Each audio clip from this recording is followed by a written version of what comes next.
This is the Institute of Health and Social Care Management, and the latest in our Round Table series, partnered with ORCHA.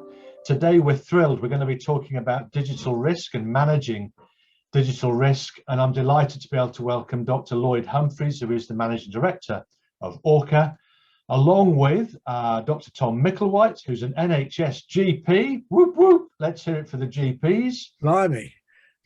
We also have Vernon, who is, wait for it, stand by with a pen and paper, acting digital culture and transformation clinical lead for Lancashire and South Cumbria ICS. Welcome, Linda. We have Martin Sykes, Chief Nursing and Allied Health Professionals Information Officer for Northern Lincolnshire and Goole Hospitals, NHS Foundation Trust, and the one, the only, June Hall, of course, who is Chair of our IHSCM Digital Technology Special Interest Group.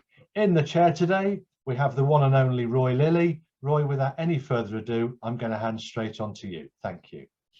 John, thank you very much, and welcome everyone. If you're watching us live, there'll be time for questions, so please make sure that if you have a question, you ask it. You can just put it in the screen chat thing, or you can put your hand up, and John will make sure that I see that you've got a question. Please don't leave this session thinking, do you know what, I really wish I'd asked that question, because we've got a panel of experts here, and this is too good an opportunity to miss. If you're watching it on recording, you can't ask a question, but it's nice to see you anyway. So, okay, fine. Well, we're going to kind of get into this sort of nefarious thing about risk and digital and, all of that. And I was trying to think how we get into that, because it is quite a sort of impenetrable thing. And my spies tell me that Dr. Lloyd Humphreys just recently gave a rather good presentation somewhere or other that kind of gave us the top line on this. So, Lloyd, do you think, without sort of, going through a deck of 40 PowerPoint slides, you could just give us a kind of the top line of where you see this discussion should start? Absolutely. Thanks very much, Roy. And thanks very much for having me on this panel today. Yeah, risk is one of these nefarious kind of topics. It's kind of ethereal in terms of, well, how do you quantify, how do you define that risk when it comes to digital?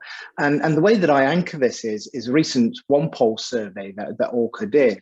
And in that survey, I'm sorry to bombard people with numbers, but in that survey, which was across 2,000 people across the whole of the UK, across all age ranges, across all kind of geographies, what we kind of found was about 2/3 of people really believe that digital health can make an impact upon the NHS and the burden of healthcare delivery. And what we also know from that survey is that almost half of people questioned had actually used a digital health app. So we know that people believe in the power of digital health. We know that people use it. But also we know that actually they benefit from it. So 83% of those people that had used an app actually felt that it improved their health and well-being. Now, that's wonderful news. The problem we've got is that half of the people using those technologies do so without a recommendation from a healthcare professional. That means they're asking friends, family, they're asking the gods of Google, and only half are getting recommendations from a professional. And in fact, 6% are getting recommendations from a healthcare receptionist. So your receptionist. So who carries the liability if something goes wrong? And so for me, that's where we start in terms of kind of the chain of risk and the liability. And to put that in stark perspective, there's 365,000 digital health technologies on the market right now, and only 20% of them reach any sort of quality threshold. So that means 80% are at best ineffective and at worst dangerous. And when we think about risk, often people think about the digital side of risk, data breaches, confidentiality, privacy, all of those things. But I would actually argue that when we think about digital health, we should drop the word digital and focus on the health bit, because there are technologies that use kind of AI that are clinical decision. So your mole tracker, what happens if it gets it wrong? that means there might be delays in treatment, wrong diagnosis. One's if a triage system triages you to the wrong service. So the risks aren't just digital, they're health. And the risks are ever present because we're expecting patients to find these technologies for themselves, or professionals to be able to recommend without the guidance and infrastructure in place to know whether they make a safe decision or not.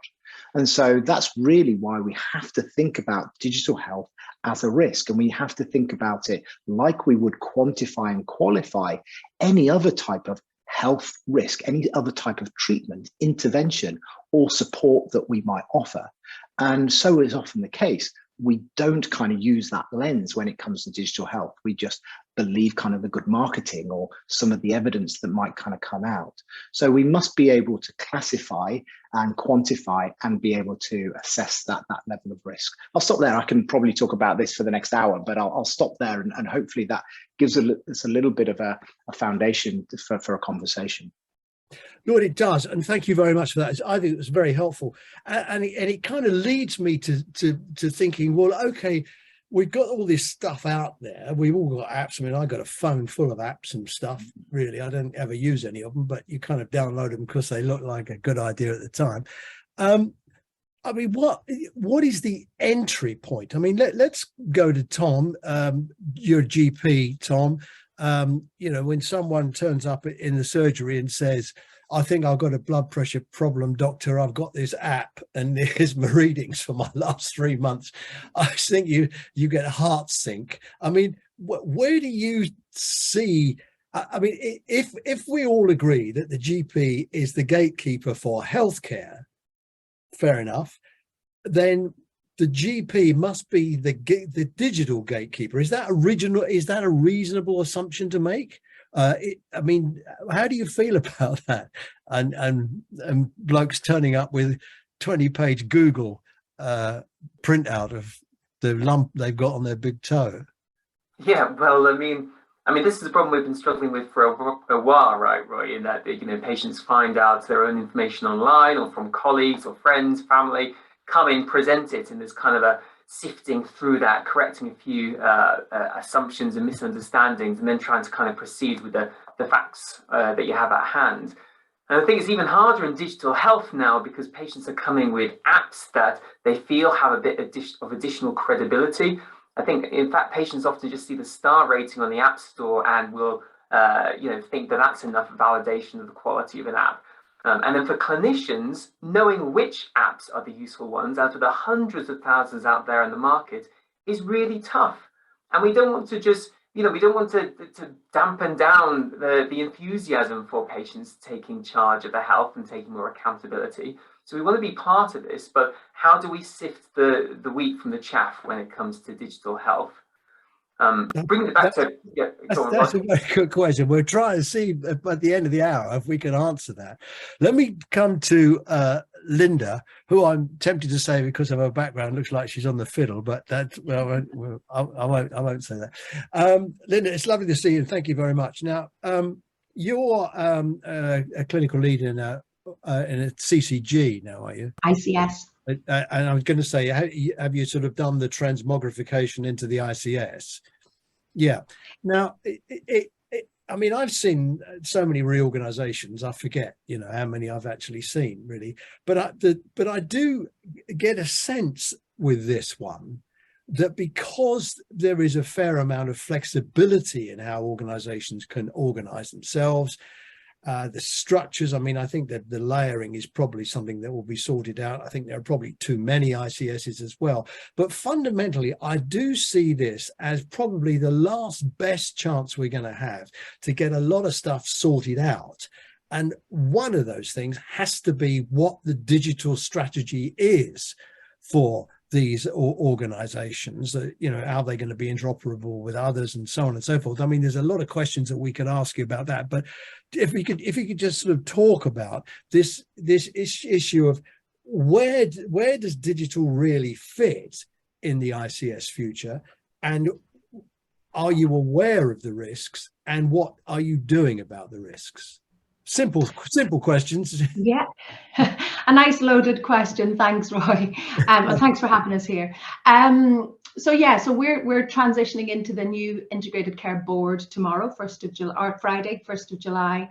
And we've been working collaboratively. I've been involved for 5 years, working with all our partner organizations. So we've got 5 trusts and 8 CCGs now merging into one. So I think digital transformation at scale is the right thing to do for some digital opportunities, if you want. There's some things that still need to be done locally, but there's an awful lot that we can achieve in terms of economies of scale and equity across the system, and efficiencies really in the system by doing things collaboratively and doing it once. Because we've not been a statutory organisation, it's really a coalition of the willing. It's a partnership, and sometimes it can be a big challenge to get partners to I guess weigh the balance between the system programme of work and their own organisational programme of work. So we've got a fairly robust governance structure that addresses risk and risk management. We've got a systems and information security group which oversees all these risk aspects around clinical safety and data sharing. But again, that's a partnership of willing volunteers, if you want, from each of our organisations. The challenge I think we have, and we will continue to have, and in fact it'll probably grow, is the resource that's required to deliver the risk management across a system of work. So we know we haven't got enough people supporting information governance. We probably haven't enough clinical safety officers. We haven't quite got the processes in place to have live views of risk dashboards that might help us to identify where there's a cyber potential breach, that kind of thing. So it's going to get, we've got our digital transformation investment plans that we're writing at the moment, that we're doing for a 5-year period. We know the digital program of work is going to grow. And in fact, digital really underpins all of the transformation in ICSs at the moment. So it's definitely not going away. But with these increasing programs of work, there's a lot of work on the ground to be done to try and ensure that the products we roll out are safe and effective and are keeping people's data safe.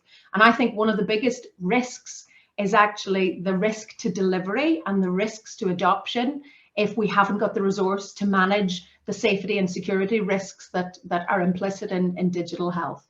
So I think we need to look at new ways to do that, as well as having the human resource to actually make it happen. Can I just ask you, Linda? I mean, yesterday the department published another digital strategy. I suspect that you were up all night reading it, knowing that I would ask you about it. I mean, it's a pretty unambitious document, isn't it? I mean, fundamentally, it's just diary management with a promise of doing other stuff. It's pretty, if we can't do that, then really we shouldn't be in this game at all. Yeah, so I think you're referencing the digital health and care plan. Yeah, that's just been launched. So I didn't spot it yesterday. I spotted it today. So I have had a glance this morning. I think it reiterates a lot of what we've already been talking about, and actually what we've already been doing. I think the big challenge, I think, for us is this issue. Sorry, the dog's barking now as well. Is around I've upset the dog. Yeah, the dog doesn't normally bark during the day. But yeah, the big issue for us is around the resource it's going to require to deliver this. I think there's a lot of levelling up that will happen in the next year, hopefully. And then we really need to start to get a lot more innovative in the way we support people. And going back to apps and things, and me as a citizen or me as a patient, I need to be empowered to use digital tools. And I don't think we're doing nearly enough in the citizen space at the moment to try and support our public and our patients to come on the digital health journey with us. And addressing key things like digital exclusion, which is a big factor in uptake of digital solutions. If I can ask you to hold that thought, Linda, because I'm going to move on to Martin. Now, Martin, you're a nurse. Your responsibilities are for AHPs as well. The information officer in North Links. I mean, when I think about the digital thing, I went down to Bristol once and saw how community nurses were working. I think it was for Virgin Care, actually, who'd been given iPads, and they were able to access the patient's pharmacy. They could get Rio on it. They could get the hospital appointment system on there, the EPR on there as well. They weren't interoperable, but they were all in one place, and they got their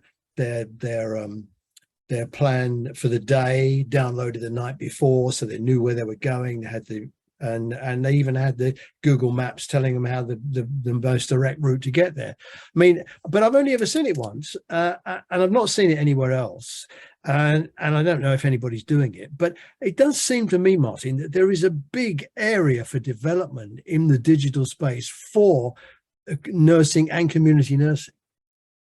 There is a massive area. My background is coming from radiotherapy, where digital has always been very key to the service. So now coming into a more strategic role in a trust like this.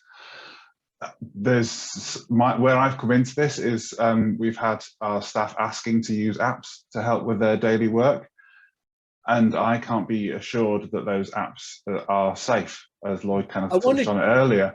Martin, I want to get onto the safety bit in a minute, but just tell us what from your colleagues' point of view, what kind of stuff is it they want that they're asking for? They want to have the information about the patients at their fingertips, and being able to use an electronic system so that you just have one point of access, one record of truth. So you just go into one place, find the information that you need about the patient, add that information once and share it widely. That's what we need to see. Yeah. And how close do you think we are to doing that? I think we're close if the will is there. There's a lot of digital transformation that needs to happen to change practices. But we know it exists because I've seen it. Why is it? I'm pretty sure it was Bristol. Why, somebody watching this might correct me, but I'm pretty sure it's Bristol. Why are they doing it in Bristol, but they're not doing it in North Lincolnshire? There's been a lot of reasons, and we could talk for hours about why it's not been done. I think there's sometimes there's been a lack of leadership in some areas to lead on it. There's a lack of knowledge. What I find a lot of the time is that the clinical staff, they don't know what they don't know. So if they're told that there is the solutions that can do the job for them, they'll take it up. And I've seen that firsthand. You show them what can be done, they will run with it, and they are fantastic at it. But if they don't know what's available, how do they know how to do it? I think that's a really good point. And when I see these things about, we need digital nurses and we've got to show the staff how to use it. Well, if the stuff we give them to use is like Facebook or Twitter or email, they can use it now. It's if we give them complicated stuff to use, it won't get used. I want to come to June. June, you're our sort of all things digital for the IHSCM, and you chair our digital group. I mean, just having listened to our colleagues on the panel this morning and the answers they've given and the views they've taken, I mean, does that sort of square with the general view of members? I mean, is there a one view from members about what this all needs to look like? I think it depends where you're coming from, Roy. But we had an interesting discussion on last Friday's digital special interest group, and we all agreed that the NHS app, for instance, even was a real game changer when you think about digital progress using health apps in this country. And there was a compelling reason for our population to use it, because that's where we got our COVID data, our COVID passes. So there was an incentive for the population to use that. And they've got used to it. And as you said, there's plans to enhance that, but it is a bit like diary management, making appointments, things like that. And then with remote patient monitoring, the clinical apps getting on the back end of it. But the question still remains, in terms of digital risk, the patient likes having an app where they can do all this monitoring and they're creating all this data. But who at the other end is actually monitoring it? Who is accountable for looking at that data and saying, no, that's not quite right, or I agree that's not right, or doing something about it? I think the governance is still to be worked out. But we all agreed that patients in particular do welcome using applications, and maybe the NHS app could be used as some kind of gateway, because it has established itself as a kind of trusted application for our population. Yeah, I think that's really interesting, June. Can I come back to you, Lloyd? Because several times we've had people now talking about, the safety and the validity of apps. I mean, if you've got an app, for example, that does your blood pressure in some way or other, you've got to be sure that it's calibrated correctly. You've got to be sure that it continues to be calibrated correctly. Otherwise, you could be having a very false impression of how healthy you really are. Now, I know that's the sort of ORCHA space. That's what you do at ORCHA. Just give us the sort of top line of what you do to satisfy yourselves that apps are safe, and how does that fit in? Because I mean, June's made a really important point there. We've got a whole load of stuff, but we don't really understand how it connects with the mainstream of our healthcare. Poor old Tom, he's, people turning up with another app and driving him balmy. So give us a view, like how you can connect safe stuff. Yeah, and to Tom's point and your point, now gone are the days where a patient turns up and waves their medicines bottle and puts it on the desk and says, "Is this safe for me to take, doc?" Because there are medical records that allow you to do that. Now it's people waving their phones and saying, "Hey, is this the right app for me?" So there's been a whole shift. And if there is that shift, then we have to shift and move with it and enable that to take place. And just to kind of qualify, we won't assess the actual device itself, so the calibration of a blood pressure cuff or something like that. That's the auspices of medical devices, and there's lots of very tight regulation around kind of medical devices, the hardware. But where there's the potential danger is, how does an app interpret that device data?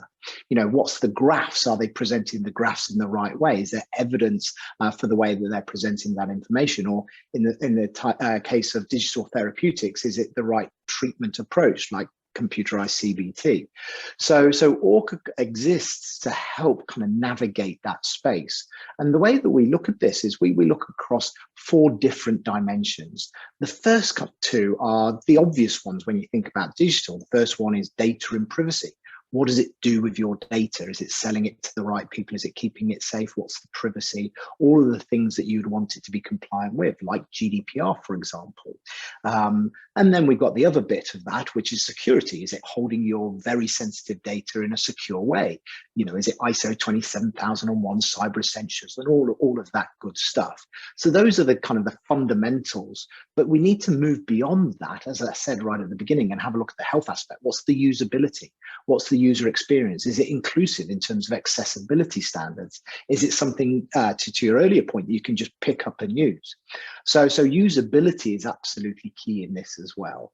And then lastly, we have a look at professional assurance. And this is going to be key in terms of professionals being able to have the confidence in these technologies, being able to ascertain, well, was it created by a suitably qualified professional, or was it produced by someone in their back garden? Has it got the evidence for its effectiveness? Does it have randomized controlled trials if it needs it? And does it have kind of case studies, etc.? So that professional assurance and the clinical evidence is absolutely key to give us kind of the confidence and the trust in that technology.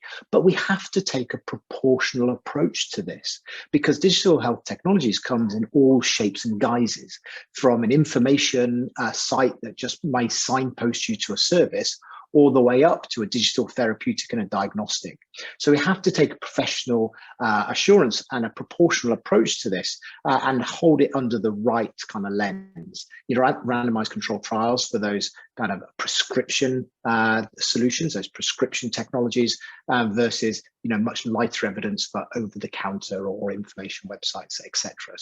So we do need to kind of take that approach. So safety and risk is really key. And to June's point, we do need the governance structures in place, in terms of, well, who is monitoring that, who is accessing that, and to make that explicit. And in all other areas of healthcare, we do have risk management policies in place. We do have governance frameworks in place. But so often is the case when it comes to digital health, it's purchased and it's then given to a clinical team and said, hey, off you go, why don't you use this technology? Without any of that kind of wrapper around it in terms of how we should use it, when we shouldn't use it, and all of those that governance that should be in place for it. Okay, thank you for that. I mean, it seems to me there are two bits to this, aren't there? There's the bit that Martin and his colleagues would use as part of their professional repertoire of care. They would use like the iPad thing that I spoke about earlier. And then there's the patient that turns up with whatever they've got on their phone. I mean, Tom, having heard what Lloyd has just said, the question then is, well, how would you know that any of this is properly validated and is, you know, I mean, there's no kite marking system as far as I know. The MHRA seem to be locked in some kind of a muddle with NICE over the future of apps and what apps do or what they don't do. There's no real clarity. And if you got, you know, there's Linda trying to plan the future, she's got no bloody idea really what she can plan the future with. What have you seen, Tom, or what would you hope to see from this kind of wonderful digital future? Well, I think as a clinician, I want to know that a digital health tool is safe, that it's data secure, that it's technically compliant without necessarily needing to be bogged down in the details. And then I need to be informed enough to know which patients at what point and in which clinical scenario do I need to use this.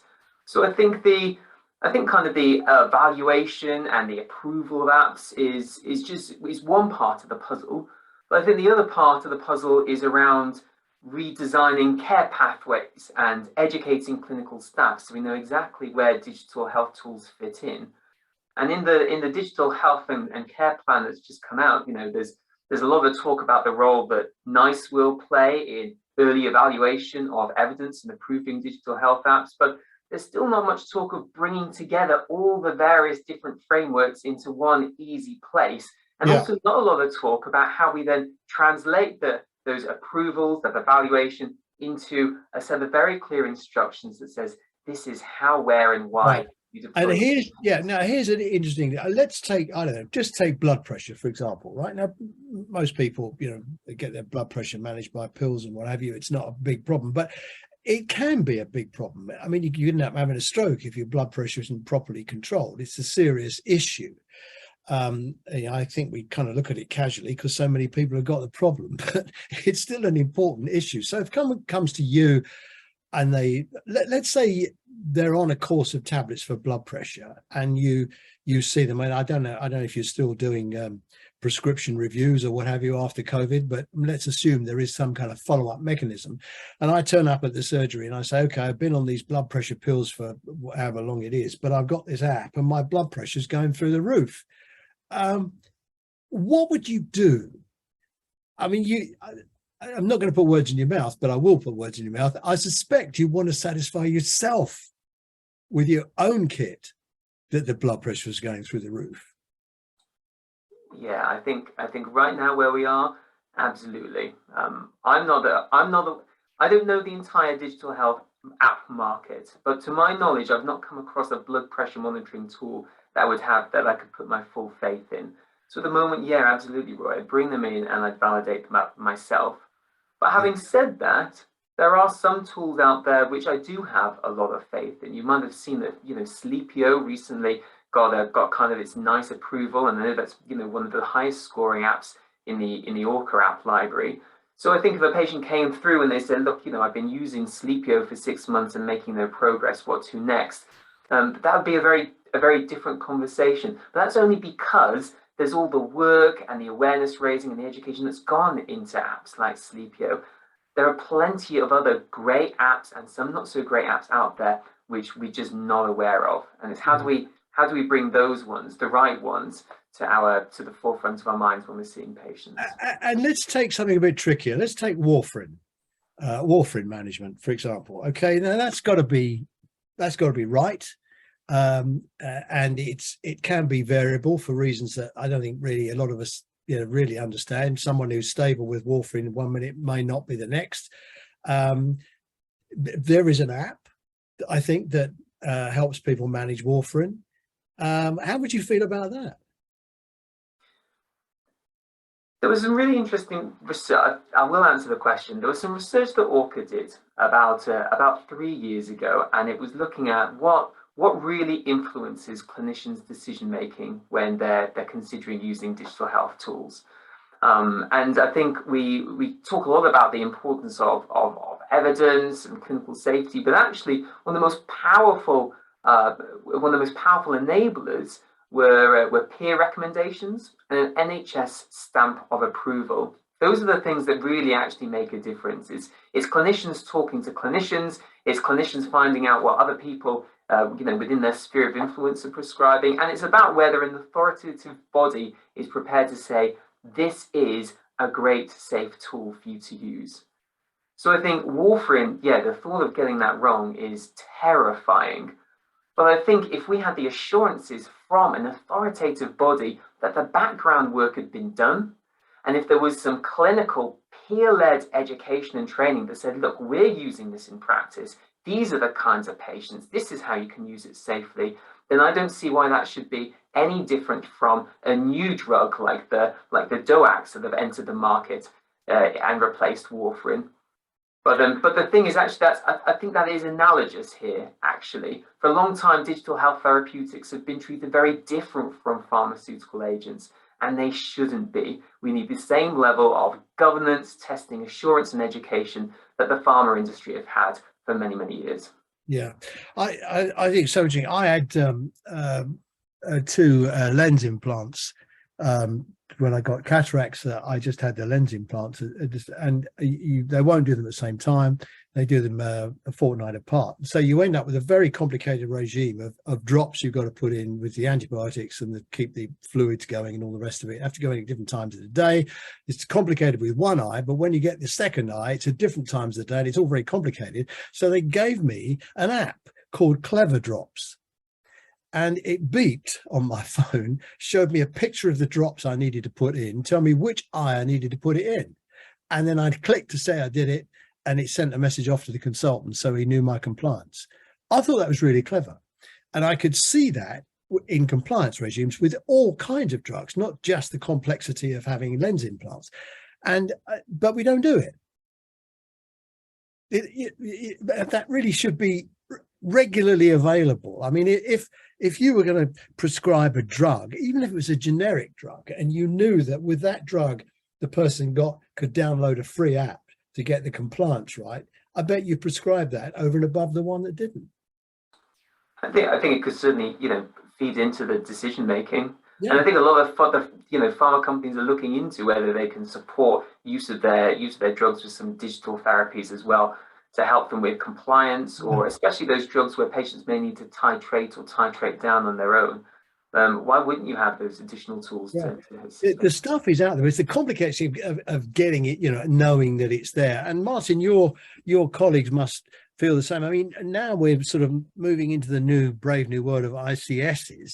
Do you see any increased willingness on the part of management or ICSs or what have you to move into the digital space? I mean, in the long-term plan, we're talking about a digital future, a digital first NHS. That's what it says in the long-term plan. Do you sense that we're getting anywhere nearer that? Yeah, and our trust has invested in myself, in Sean McMahon, who's our CIO, to lead on that digitization. That investment in the people to get us in place to help the trusts and across the wider ICS, there's a definite need for it. Yeah, that's a really important thing, isn't it? They've invested in you to take them the next step. So what will you do to take them the next step? So it's things that when we're talking about the safety of using these digital tools. So you said earlier that is there kind of a benchmark? Is there like a kite mark? Yeah, there is. I'm a clinical safety officer. I've got to, for every new bit of software that our trust deploys, I need to run through a thorough set of safety checks to make sure that that works. That's part of the investment in making sure that when our doctors, our nurses, and all our HPs are using our digital tools, they can have the assurance that those tools are safe and that we've given them the right tools to do their job. Yeah. So, Linda, I mean, it's your big chance here, isn't it, really, to define the future? Because, so, I mean, it looks to me like if I was running an ICS, I'd want someone to say, okay, let's get all the GPs in one place and decide, is there an app that 2 or 3 apps we could use across the whole piece that they would be satisfied with, it would be safe, it would be valuable, it would cut down the pressures on them. So is there 3 things or 4 things we can agree there? Is there something we can do with all the outpatients departments? Can we have video outpatients, digital first outpatients? How do we do that across the piece? I mean, are you looking at that level of strategic involvement with the whole of the network across, and more importantly, let me add, and involving social services who, are still stuck, most of them using Rio, and a lot of it doesn't interface with anything that we do. Mm-hmm. Yeah, so the short answer is yes, absolutely. And we've been working with ORCHA to try and deliver that as well. So one of the things that we've learned is that if we give our frontline staff the tools and the training, so the skills to be able to recommend apps, it doesn't massively change their behavior, or at least right now in this sort of post-pandemic world, where I think a lot of our frontline staff just haven't got the headspace because they are so busy, doing their frontline work. What we've recognized is the much more effective way to support them is to get those apps embedded into pathways, to shortlist, and going back to some comments in the chat around also giving patients choice. So yes, there will be tools that we might commission to support specific aspects of a care pathway, but actually where possible, we should be giving patients the choice between a number of apps, because different user interfaces suit different people. We all react differently to more visual content or less, etc., that kind of thing. So one of the things we're doing is trying to work with particularly elective recovery at the moment. We're looking at, and ORCHA have developed an elective recovery toolkit, which we're supporting our outpatient transformation teams to embed into frontline practice. We've got some digital health navigator roles that we're about to recruit into, because we also recognize that frontline staff, busy clinicians, also haven't got the time to onboard people, or sometimes the skill to onboard people onto these digital tools. So we're using some resource to recruit digital health navigators. And actually, I think that's a role that NHS England should be thinking about in terms of the DES contract. I think just like we have social prescribing link workers now, I think we need digital navigators to support our patients with those digital tools that they might need in the onboarding. I think one of the big issues, though, and it's been referenced directly and slightly indirectly around assurance and things today, trust. The big issue is trust in our patients, that we will only recommend things that are safe and reliable, particularly when we're talking about within a care pathway. So Lloyd referenced a sort of a 2-tier approach where you can have almost over-the-counter solutions. So as an MSK physio years ago, I was recommending mindfulness apps and sleep apps and things, because I knew it was just lifestyle, stop smoking apps, things like that. I knew that I'd used a mindfulness app, it had helped me, and if I recognized that somebody might benefit, I was making those recommendations. But when it comes, sorry, I just want to cut it on that, because that's a very interesting point. I mean, what you're leading to, it seems to me, is some kind of national formulary for digital stuff. I mean, is that? So I guess the apps that are more supporting lifestyle, where there's very little risk element involved, I think, we should encourage our frontline staff to recognize that, if it's ORCHA rated or if it's NHS England approved, that these are all safe and effective, low risk apps that you don't need to do clinical safety cases for, you don't need to worry about IG because there's no data sharing, that kind of thing. When it then comes sorry, Linda, very interesting points you're making. Can I just skip to Tom? I mean, if someone came in and they said, you know, they got a COPD or whatever, and they're a smoker, and you know, they've been referred to the NHS smoking clinic, and 8 weeks later they're still smoking. Would you say to them, have a look at this app, it might help you? Yeah, I think. And would you know which one? And would you know which one? Well, I mean, I try and really push for digital solutions in patients that are willing to engage and kind of come to me looking for that. So I think it's a conversation I'd be really open to having. But for that kind of stuff, to Linda's point, I'm not as sure if it necessarily does need a conversation with a clinician. If you had some of those lower risk apps available in a kind of patient-facing app library. It's a bit like the way pharmacies work. You know, as a clinician, I might need to prescribe antidepressants, but if a patient needs paracetamol or ibuprofen, it's a blocker if they need to keep coming to a clinician for a prescription. So I think by all means, for those lower risk, especially the lifestyle kind of apps, they should be available for patients to select the right ones from a trusted source. Yeah, and Martin, I mean, your colleagues, nursing particularly, are in the front line of this, aren't they? I mean, it would be valuable for them to be able to make the kind of off-the-cuff recommendations, if I can put it like that Linda's talking about. Yeah, absolutely. And I really want our staff to be using those digital tools to help with their healthcare. If they're looking at measuring different scores to see if there's a risk for the patient, then I want them to use an app to help them calculate that, so they're not having to do it manually. But I also need to be sure that that app is doing it correctly. Yeah. Mary, hello, Mary. It's nice to see you. Thank you for joining us. Mary's dropped a little note in the chat box. She says, people have always got their advice from their gran or the popular press, but don't sue them or hold them responsible if the information is wrong. Are we talking about the risk to patients finding misleading advice, or to professionals recommending resources that don't actually manage that individual's problem? I mean, it's a match one to the other. It's a kind of a fine point, Tom, but it's a point worth making, isn't it? Sorry, Roy, could you just ask the question again? I was just responding to something on the chat there. Yes, Mary is saying, I'll read it to you again. People have always got advice from their gran or the popular press, and they don't sue them or hold them responsible if the information is wrong. What we're talking about is the risk to patients finding misleading advice, or professionals recommending resources that don't actually manage the individual's problem. I mean, once the recommendation is made through like official channels, it has to be 100% right, doesn't it? Yeah, it does.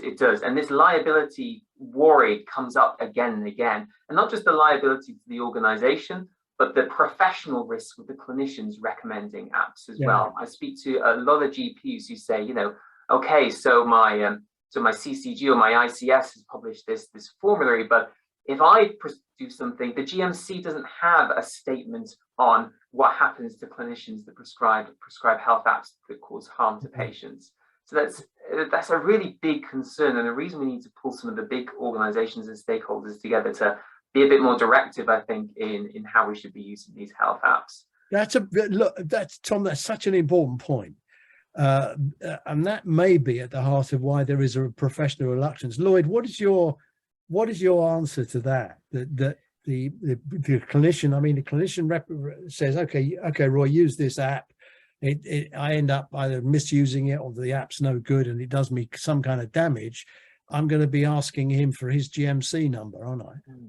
I think there's a number of responses, a number of other things that we've touched on. Firstly, it could be brief, Lloyd, please. Yeah, so we got 20,000 prescription medications. To your point, we have a British National Formulary for that. We do need a digital formulary, is what ORCHA provides. So absolutely, we do need a digital formulary, and that goes back to the element in terms of liability. If you do recommend an app as a professional, I'm a clinical psychologist, so if I recommend an app and the worst case scenario happens and I end up in a coroner's court, I will say, well, I will be asked, what was my judgment and what was my decision based on? If it was based on the fact that actually I like the look of that technology, then I'm going to be kind of asked some more searching questions. If I say, well, actually, I looked at a national formulary and actually it complied with this certification, this assessment level, and to the best of that assessment basis, it was proved to be safe, then actually then as a clinician, the liability kind of is kind of satisfied. So we do need to... Tom, Lloyd, isn't there a contradiction there? Because the whole app industry is based upon innovation, quick responses, a kind of nimbleness that NHS bureaucracies and NICE and the MHRA and all that, they'll never match those two together, will they? Well, absolutely. When we can see that in Germany, they do have a formulary and they've assessed 33 products in 2 years, 2.5 years. So you do need to have that speed and pace. To put in comparison to that 33, ORCHA have done 18,000 assessments in 6 years on 7,000 products. So if we're looking for size and scale, you do need to sometimes look to industry to help with that innovation in terms of the infrastructure as well. So yes, we do need to move with that pace, but it is certainly possible when you can use a kind of a technology and a framework in order to help that assessment process. Yeah, June, in the conversations you've had with our members, are they conscious of this liability issue? Yes, absolutely. Yeah, it came up last week in terms of, you know, who is accountable for the data that comes from remote patient monitoring apps in particular. You know, when does the clinician have time to review that, or the nurse practitioner to say that that's okay, that's fine, keep going? But I think we were thinking, you know, you do need some kind of central body approving these apps. I don't think it should be up to the clinicians to be saying, use this app, use that app. They should be given a list. These are the list, you know, 2 or 3 apps that are suitable for diabetes. These are 2 or 3 apps that are suitable for warfarin monitoring. You know what I mean? And then it's up to the clinician whether they use them or not. It just doesn't. Other things. Yes, there doesn't seem to be a kind of a front door. If I made an app that I thought would be really useful in the NHS, I wouldn't know how to start. Exactly. Where to begin? I mean, John tells the story of a Dragon's Den thing. He was running for the Canadian High Commission, and there were 1 or 2 people there with quite natty apps, and they were saying, well, how do we sell this to the NHS? And the answer to that is, well, God knows how you sell it to the NHS. I haven't got the first bloody clue how you sell an app to the NHS. I suppose you have to know somebody, or, you know, somebody's uncle, or know a doctor and get it up and running and started. It's a mess to get in. It's a mess once you're in, and it's a mess, a continuing mess, it seems to me. The Leo Lewis, hello Leo, thank you very much for joining us. He says, where does shared decision making come into this? Is it just the clinician who decides whether or not a person could benefit from apps, or should the clinician be supporting a person's desire to use an app if they found something that they think is going to help them, as well as signpost them to something that has evidence to give them choice? I mean, that ends up in your lap, doesn't it, Tom? I mean, if somebody comes in and said, I found this app and I think I'm going to use it, would you put them off if you weren't sure? Yeah, this was one of the ones that I responded to in the chat. I think it definitely should be a shared decision. I think I love it when patients come to me and they say, look, I want to try these tools. Would you kind of think? And it means that if they are using harmful tools, there's an opportunity to direct them towards safer, preferable tools. I think probably the hesitancy in the profession is that patients' knowledge of what's out there in terms of digital health is quickly outpacing our own. And I think when that happens, there is a tendency to shut down the conversation and return to the area where we feel most competent. Where you feel safe. Exactly. And yet we shouldn't be dampening that enthusiasm. So I think the only way to meet patients when they're at is to really invest in educating the profession as a whole. I think it's pretty difficult. David Trigger's with us this lunchtime. David, nice to see you. Thank you for joining us. He says, I'm an NHSE patient leader, and he's very prolific in that sector. He says, so how should I explain to patients just what the benefits are to them of digital health? Now, Linda, I'm going to ask you that, because you're coming at this from the other side, aren't you? You're saying, what is the benefit of digital to the system, you know, it's going to make it more efficient, maybe safer, maybe save money, that kind of thing. But there is the engagement piece with the end user. Yeah, absolutely. And I'm sorry, I missed a little bit of what you said because the dog was barking again. Just really quickly, it's David Trigger. Yeah. Say hi to David. He says, I'm an NHS patient leader. How should I explain to patients just what the benefits are to them of digital health? What are the benefits? For me, I want to sit down and talk to a doctor. Do I want an app? You know? So there's some patients for whom an app will never be appropriate. They will not and do not want to engage. And I think that's okay as long as we've maybe given them an understanding of the benefits. But going back to Tom's point, often patients are as or more digitally empowered and enabled than the staff that they're seeing in healthcare. So to give a little anecdote, I was asked last year to provide some blood pressure measurements to my GP. And go and buy a device, you know, a SFIG, a digital SFIG. So I went and I bought one and I got an app and I said, oh, I can send you, is there a way I can send you my data? No, please just write it down. Please just measure it twice a day and write it down. And I even submitted digital figures and I got asked to go and do it again, but just do it on paper. So I think there's a big culture thing there where I, as an empowered patient, am not being empowered any further by frontline staff and that. But I think for patients, there's supported self-management is, you know, people do want to support their own health and well-being, and they want to be able to inform frontline staff of the things that matter to them and that should influence their healthcare decisions and their treatment. I think it's a way of the patient taking ownership and really feeling that they're a part of that shared decision making. So I actually think for a lot of patients, it's not a hard sell. I think actually they get it. They realize that the benefits are there. It's just that we're not making it as easy as we could for them to find the right tools. They know they want to use tools, but it's finding the right tools. And I think this goes back to looking at how we embed them in pathways.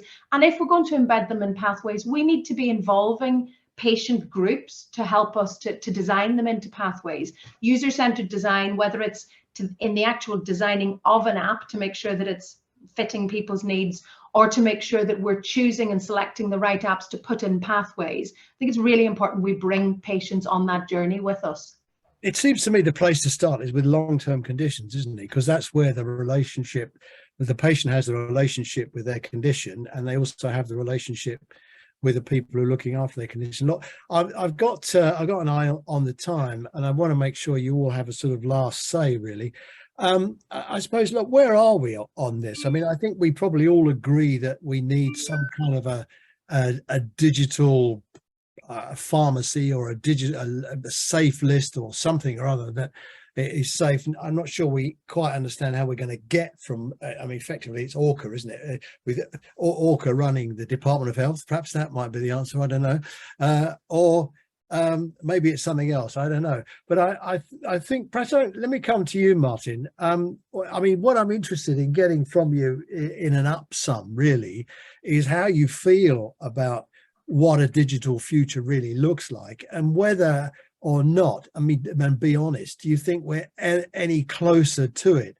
Or, I mean, given that pathetic report thing that's come out yesterday from the department, I mean, it's talk about an organization with ambition. Really, I think we'd all better go and buy a pencil sharpener. But you know, how do you, I mean, you're a young man, you're in the peak of your career. How do you view this? I've been working with digital health for quite a long time. I've seen a digital department working, and the benefits that brings to the staff that are there. It makes lives so much easier. It can be done, it has been done, and it definitely is going to revolutionise the NHS. How quickly that will be, that is entirely dependent, I think, on not on the will of the staff, because I think the staff are really willing. I think it's going we have so many problems of and it comes down to this problem of just funding, and we will reap the benefits financially eventually, but we need to invest now to get. You know, can I ask you, Martin, either we take the lessons of COVID, which actually did lead us quite a long way down a more digitized NHS, and we become COVID custodians, and we say, we are going to protect that from the past and take it into the future? Or in the maelstrom of events trying to catch up with waiting lists and all the rest of it, is it all just going to disappear? I think there's a real benefit of what COVID has done, and because we have digitized so much more quickly than we thought we could do, there is now the kind of the hangover from that. We've now got such long waiting lists, but where digital health can really help with that is if we're now looking at this waiting well, so that we have patients on waiting lists, and can we still look after them while they're on waiting lists? We can do that with digital health by giving them a set of digital tools to kind of just keep entering your information, keep telling us how you're doing, and if your condition deteriorates, we know to get you in. Yes. You don't need to keep coming to us every couple of weeks. Yes, and of course it can be motivational to get a message back saying, I'm sorry you're still waiting, I'm pleased to see you're doing okay, and we're going to let you know next week how you are. I mean, I do agree with that. I think that's a very important point, Martin. So Tom, what are you going to do? You're going to continue to slash your wrist when somebody takes out their Google phone? I mean, where do you think that, I mean, well, let me put it this way, because I'm going to put Linda on the spot. She's had it far too easy. Do you think that this is really the time for ICSs to actually step up and say, yes, we're going to have a digital first NHS. This is how we're going to do it. This is when we're going to do it by. Well, I mean, I think I don't like pointing the finger at any one place in the system and saying this is their responsibility to sort this out. I think we need digital leadership throughout the system. And so I think if I was to make a call to action to any clinical leaders out there, it'd probably say just to kind of understand some of the digital behaviors that are probably already taking place right now.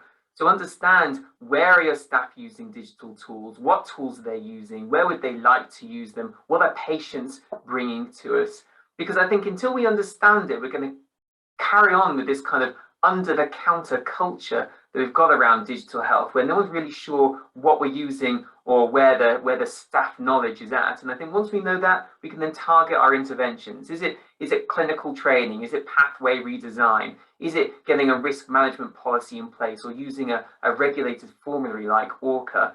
So I think begin by understanding what your teams are doing right now, and then you can plan the next steps. We don't need to wait for leadership at the ICS or the national Okay, I'm going to cut you short, Tom, because I'm conscious of the time. In this pathetic report that's out, it does talk about increasing digital training for clinicians earlier on. So Linda, I'm going to give you 28 seconds to tell us that you are going to listen to all this and take us to a nirvana of a life of digital future and safety.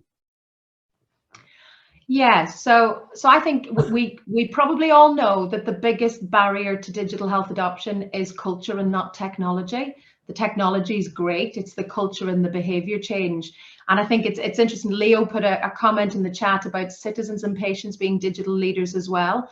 I think it goes back to nothing about me without me. I think if we're going to truly transform, we need to listen to our frontline staff and our patients, and not forgetting people, citizens who are pre-patients, and actually design services with them, whether it's digital or not. Services with them. I'm going to stop you there. Thank you. June, just give me 15 seconds. I mean, you're really in touch with the front line of management on this. Are you optimistic? I think it's going to take a long time, Roy. It's interesting that the healthcare industry is the last one to transform through digital. And I think the patients and the citizens will drive the agenda. Yeah.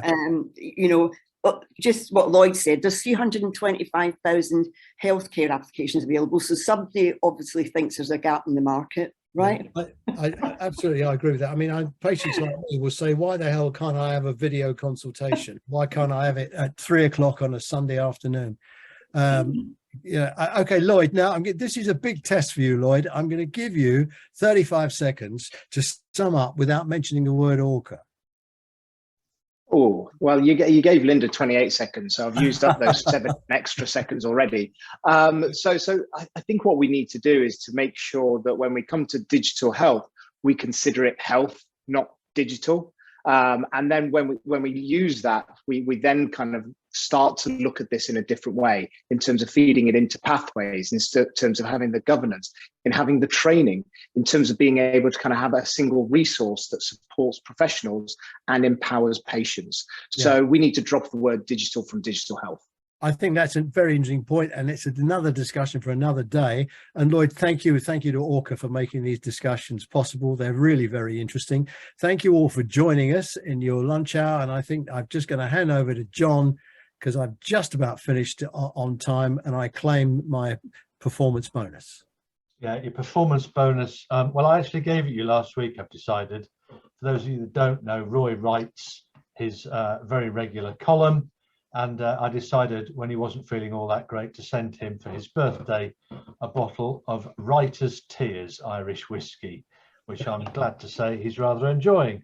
But look, that's it for today. Thank you very much, everybody. Particular thanks to Linda, Tom, June, Lloyd and Martin for your just fantastic interventions, observations and analysis. I've really enjoyed listening to that, and judging by the volume in the chat, a lot of the rest of you have enjoyed listening to them as well. So we're indebted to you. Thank you to Roy as well. Thank you to the fabulous Queen of Virtual Conferencing, Jade Maloney, behind the scenes as always, just doing a fantastic job of getting everybody organised. But that's it for today from the Institute of Health and Social Care Management. Thank you very much, and bye-bye.